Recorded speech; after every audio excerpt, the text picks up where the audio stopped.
GST ഉൾപ്പെടുത്താതെ സ്വർണത്തിന് കൂടുതൽ തുക വാങ്ങിയതിന് ജ്വല്ലറിക്ക് ഉപഭോക്തൃ കോടതിയുടെ പിഴ 70,000 രൂപ പരാതിക്കാരന് നൽകാനാണ് കോടതിയുടെ ഉത്തരവ്.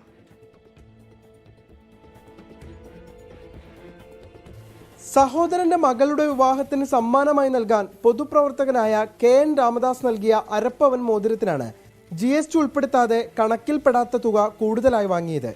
2023 ജനുവരി 25-നാണ് കേസിന് ആസ്പദമായ സംഭവം.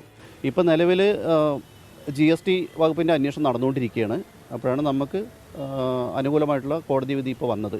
എന്തായാലും പ്രതികരിച്ചു കഴിഞ്ഞാൽ നമ്മളിതുപോലെ ജനങ്ങൾ പ്രതികരിച്ചു കഴിഞ്ഞാൽ ഇതുപോലെ പ്രതികരിക്കണം എന്നാണ് എനിക്ക് പറയാനുള്ളത്. കാരണം പല രീതിയിലുള്ള തട്ടിപ്പുകൾ നാട്ടിൽ നടക്കുന്നുണ്ട്, ജ്വല്ലറിയിലും അതുപോലെ തന്നെ പല കാര്യങ്ങളും. അപ്പോൾ നമ്മൾ ധൈര്യപൂർവ്വം പ്രതികരിക്കണം എന്നാണ് എനിക്കിതിൽ പറയാനുള്ളത്. ഈ ഒരു കാര്യത്തിൽ കേസ് പഠിച്ച കോടതി ജ്വല്ലറി ഉടമയുടെ ഭാഗത്താണ് പിഴവെന്ന് കണ്ടെത്തി. തുടർന്നാണ് പരാതിക്കാരന് 70,000 രൂപ നഷ്ടപരിഹാരം നൽകാൻ നിർദ്ദേശിച്ചത്. 1 വർഷത്തെ നിയമ പോരാട്ടമാണ് ഒടുവിൽ ഫലപ്രാപ്തിയിലെത്തിയത്.